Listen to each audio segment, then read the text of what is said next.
Today we're going to be talking about health. Often people generally are focused on the responsibilities they have from day to day, dealing with family issues, ambitions they have with work, maybe things that are troubling them at work. And this kind of takes up a lot of bandwidth for most people. Most of their day is dedicated to this, getting up in the morning, getting the kids to school, going to work, dealing with whatever it is that they have to deal with at work, coming home kind of exhausted, just wanting to sit back and You relax a talk bit. about yourself, or Kind of, yeah. But I know the feeling, get back at home, maybe want to play some video games or watch some Netflix just to relax. And yes, then before you know it, it's 10 o'clock, 11, and oops, I have to get to bed. And the next yeah, day it starts over again. So yeah, the question is, where does health fit into this picture? A lot of people, they skip this part or they touch on it a bit. But from the coaching formula, the health aspect is fundamental. Can you explain to me why it's so important for people to focus on their health? yeah.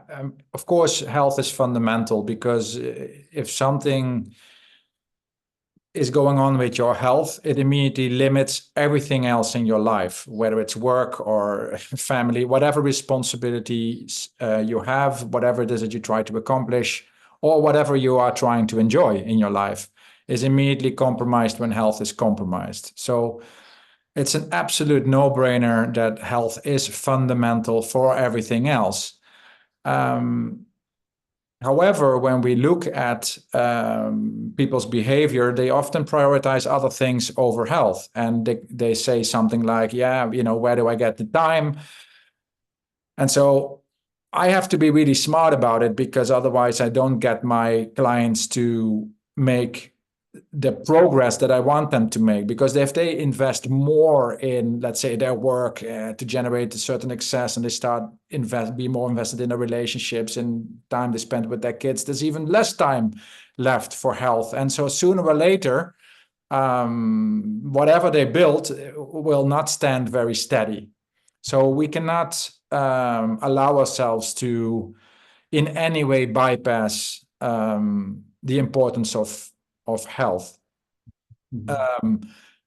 Everybody can understand this. So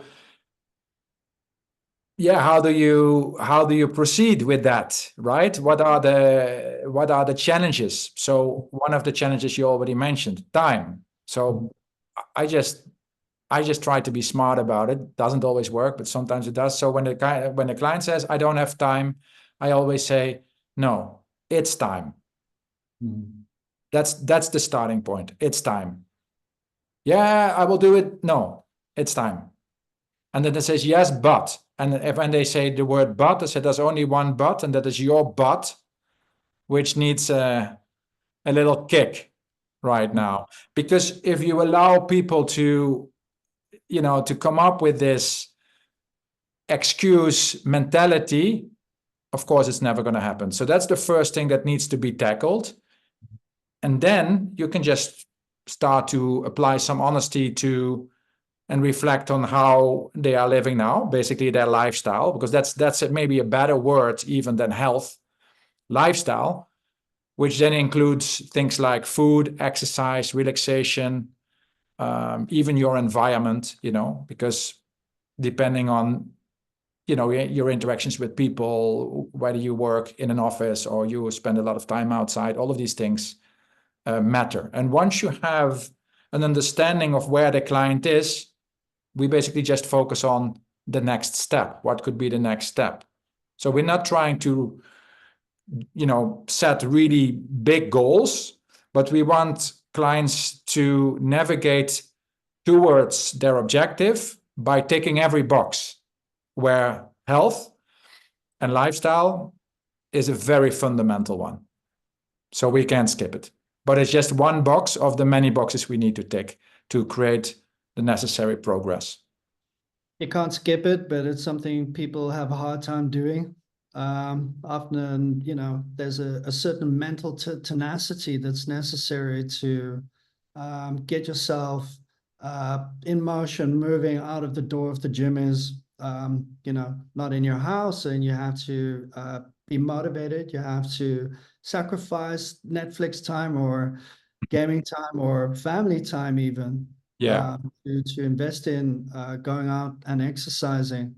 It's a little bit, the investment you make in health is a little bit intuitive because that's why we often talk about non-negotiables in the beginning. So what is the minimum requirement to at least maintain and create some progress in your health?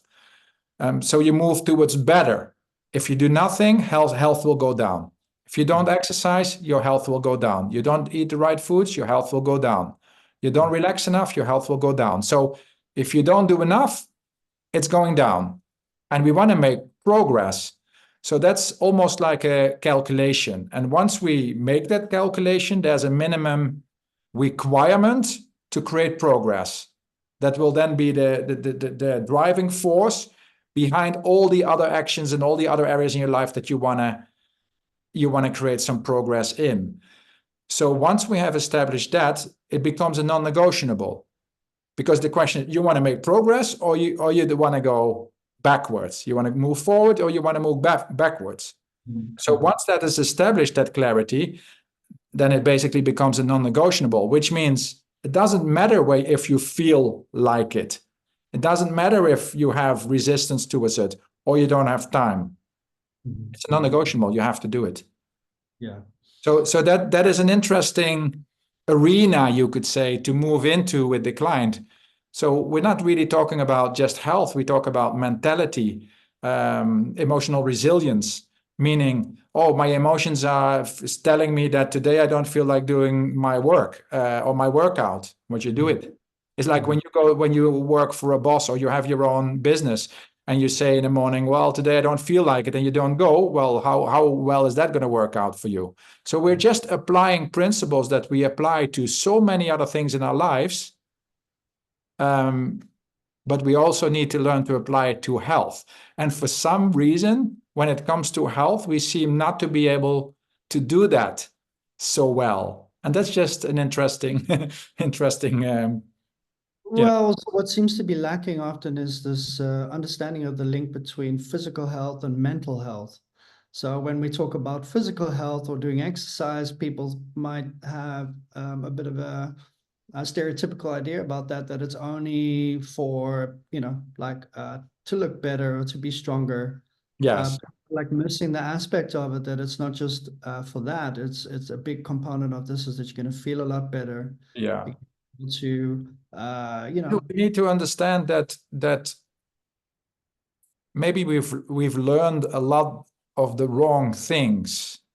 So in other words, it's really important that we stay up to date with the latest science, you could say, with what the people who are really focused on the topic of health and all the different areas of health, that we have some relationship to what's going on in the world. How health is also, because of modern research and new technologies, that there's a lot of new things to learn. There's a lot of new things out there. So personally, I always love to stay up to date with all the last developments and see how I can use that to keep my clients informed. Mm-hmm. So also we have access to the information, but we need to stay up to date, not just with the news in the newspaper or what's going on in the world, so you can kind of navigate your business or navigate your child's future better. But we need to do that also with health. And I think that a lot of people have still some kind of old program, some old ideas. And I think we are ready for an update. I think the next step in that synergy would also be, you have the physical side, then you have emotional health or a sense of well-being, which is definitely something that you get when you exercise. It's very much a de-stressing type of benefit that you get from it. But the next step, and it would be diet and how you eat. And the funny thing about diet and physical exercise, talking about stereotypes, is that there's this idea that you would be eating to help you look better physically because you're exercising. Can you tell a bit about why that's not exactly the focus, that there's much more to the way you eat and how that affects your well-being in general? Yeah, I mean, there's many different ways, of course, to look at food and diet because, I mean, if you're a bodybuilder, you need to look at food and diet in a completely different way than someone who's trying to lose weight. Our approach is more, first of all, some general education on what healthy foods are. Now, most of us, we know that we need to eat lots of fresh vegetables, fruits. You need to decide whether you want to eat meat and fish or not, and get good quality foods and a great variety of foods because the body needs that variety to create a system that is healthy and operational. But what's very interesting about food, that before we get into what to eat, which is a difficult concept in itself because there's a lot of different people saying different things, and not everything works for everybody because everybody is different. Literally, everybody is different. And so that is a bit more like a personal, once you know the basics, then it's more like a personal refinement and kind of looking at what works for you. But what's very interesting and what is a kind of a general, let's say, guideline for everybody is when you focus on what not to eat. So instead of going into what to do, it's better to first go into what not to do, such as overprocessed foods, not eating too much, some nasty, unhealthy habits such as smoking, alcohol. And so start to look at what not to do. So if someone can just tell you, look, on a weekly basis, this is more or less what I eat, it's very easy to see, to create a small list of things that the person should not do, which is part of their, normal diet. And so if you start there, then you can already make a very big difference, and you have not even had to focus on what to eat, just on what not to eat or what not to take, and to start to reduce it. Now, if you stop eating certain things, you will automatically start to eat other things that are not the things you shouldn't eat. So you start to eat better because there are certain things you can't touch anymore. But you still need to eat. And so you automatically start to make better decisions without yet telling the person, eat this, eat that, which is very personal and not always easy to tell another person, yeah, you should eat that. Who are you to tell me what to eat, right?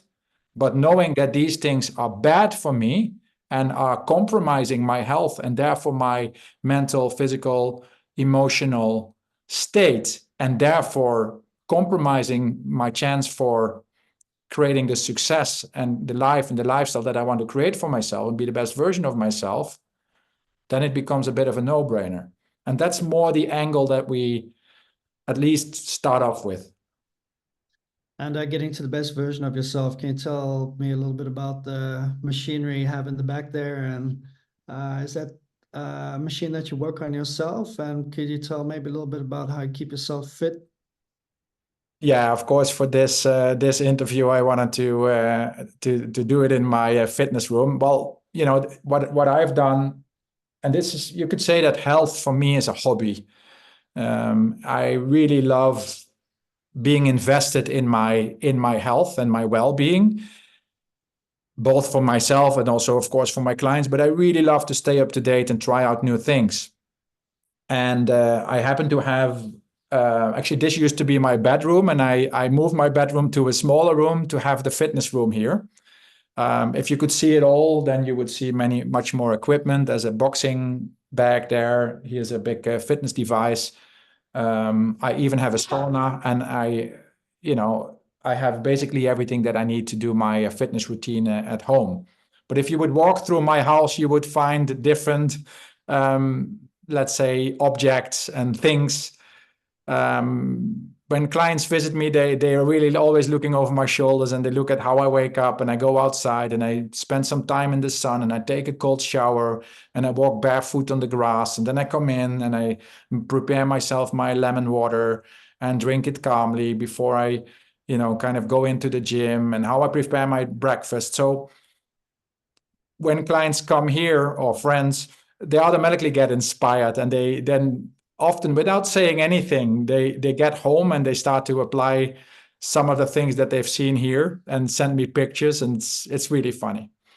Even my own brother, who was here for a week, he saw my fitness room for the first time, and a month later he showed me pictures of how he had basically set up a gym in his garage. So it's just super nice. Not only that it's good for me and that I love how it makes me feel, and like I said, for me it's a big love, it's a big hobby.